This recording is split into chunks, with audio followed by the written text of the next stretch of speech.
once a month, Ian Willoughby asks a well-known personality to show him their favourite places in the Czech capital. And he's now ready to set out with this month's guest. Aleš Rumpel is the head of the Mezipatra Queer Film Festival, one of the leading events of its kind in Central and Eastern Europe. He's also been involved in numerous other cultural activities and currently works at the National Film Archive. Our tour of Aleš's Prague begins on Národní třída, or National Street, an avenue that's home to institutions like Café Slavia and the National Theatre, as well as shops and restaurants of varying standards. So what does Národní mean to Aleš Rumpel? It's the very city centre for me. When I first came to Prague on business, it was to talk to the British Council, which used to rent premises here in Národní třída. So when I first came to Prague to work, it was to go to the British Council here in Národní. And then this is a place where people meet at the Tesco corner. It's one of along with the Václav Square by the horse. This is probably the second most popular place for people to just gather and then walk somewhere in town. This is where I work. I work in Bartolomějská because my job is with the National Film Archive, and this is one of our buildings. This is where the Velvet Revolution started. So this is a place that could have more life and energy for like a daily user. There's not many places where you could sit outside, but that has been changing recently, so I'm glad about that. But this is a place that's very historic and very central, and I like it.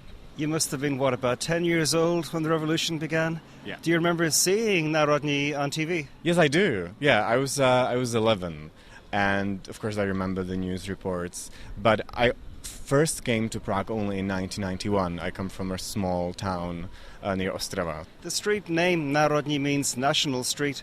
Is it grand enough for that name? Because there are some great buildings here, like the National Theatre, like the Viola building down the street here.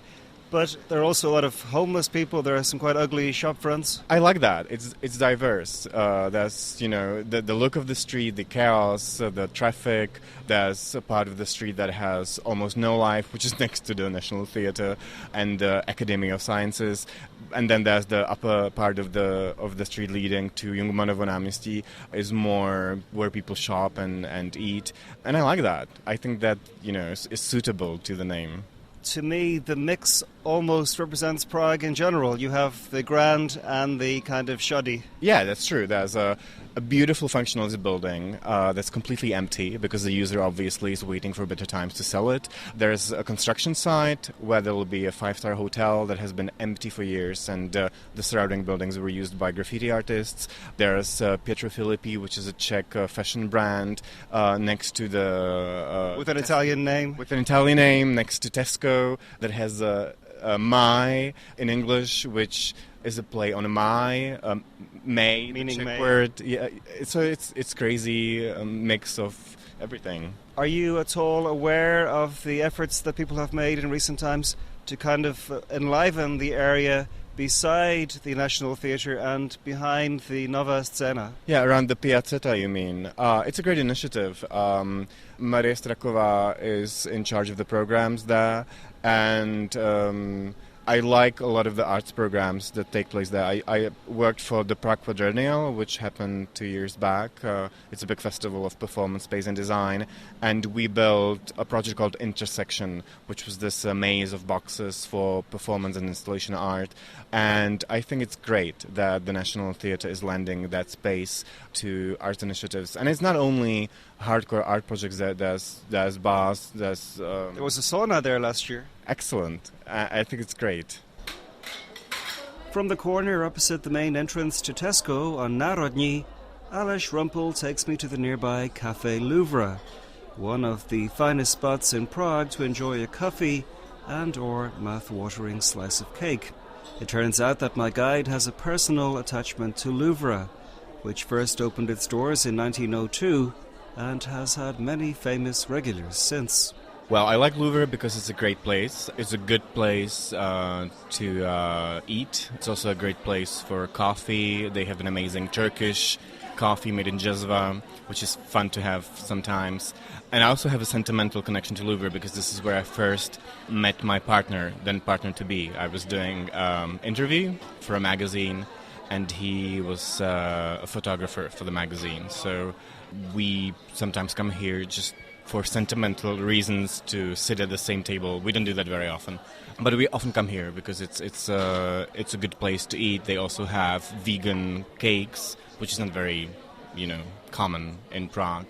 And my partner is a yoga instructor. He teaches at Yogami, which is a studio here on Národní, and I go to his classes twice a week. So sometimes we come here to have like a glass of wine or a late dinner. This place has a great history. Does the fact that people like Kafka or Einstein or Karel Čapek used to come here for you add anything to the atmosphere?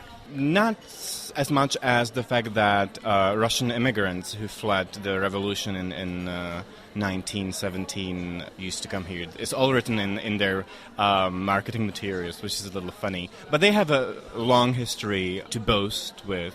And the fact that it's almost always full and it's basically one long room with a lot of tables, always buzzing with conversations. There's no radio.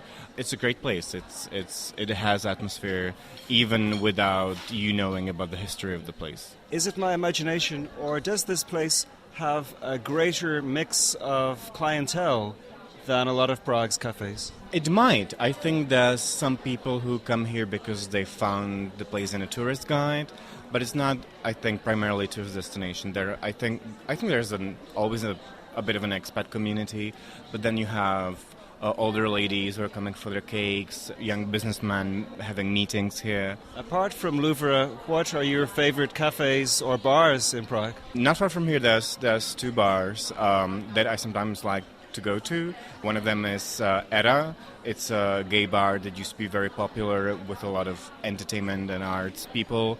Some of them moved to Q Café, which was built about 2 years ago. Era is on Konovická, Q Café is on Opatovická, and they're both gay bars, but also the mix of people is quite nice. And Q Café, apart from being a bar, they always lend their space to various events like talks and debates and small exhibitions. So it's always a nice and fun place to go to. Generally speaking, and this is a very big question to answer in a minute or so, is Prague a gay-friendly city? Yes, I think it is. There's enough to do in terms of entertainment. There's very little violence towards gay people. So, yes, I mean, there's different questions. The question is different when you think about the legal status and all that. But for everyday life, yes, it's a friendly city. Our final destination today is another Prague institution, albeit one whose grandeur has faded in a way that Louvre's hasn't.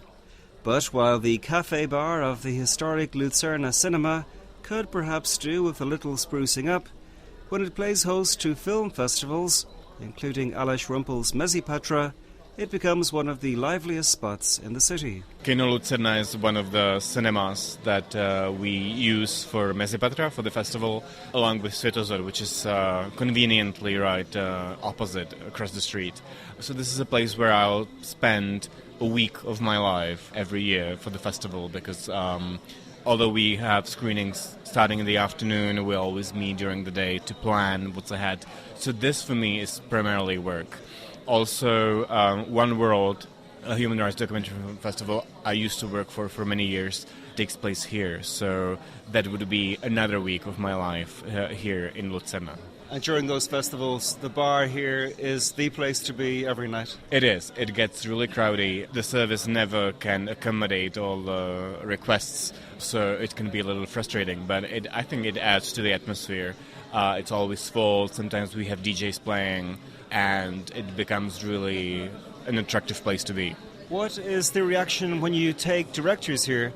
The cinema is over 100 years old. They love it. It's 112, I think, this year, and it's still in its original design. It looks like an old theater, but it was always planned and constructed as a movie house. So all the theater masks and all the Art Deco decorations and staccatos, they're all incredible.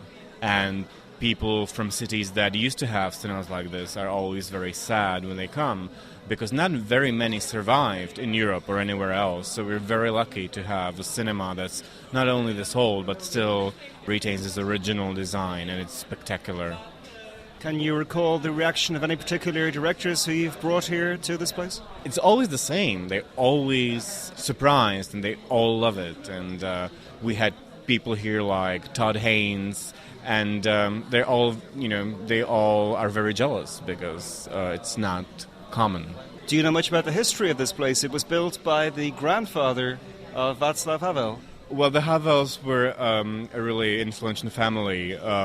Miloš Havel founded the Barrandov Studios, and he was actually queer, and that's lovely. I think that there's this connection to the, maybe a distant connection, but there is a certain connection to the past of queer film in Czech Republic and our festival that takes place here in the place that the Havel family built. What's this bar like outside of festivals?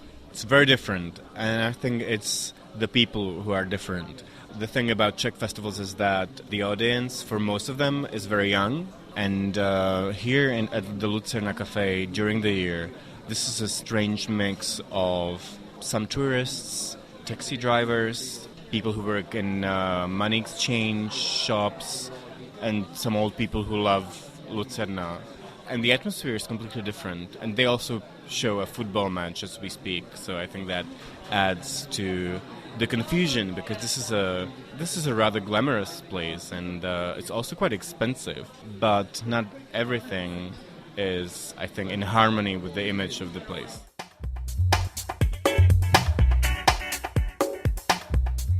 That was Aleš Rumpel, the head of the Mezipatra Queer Film Festival, showing us some of his favourite spots in Prague. Well, if you've been to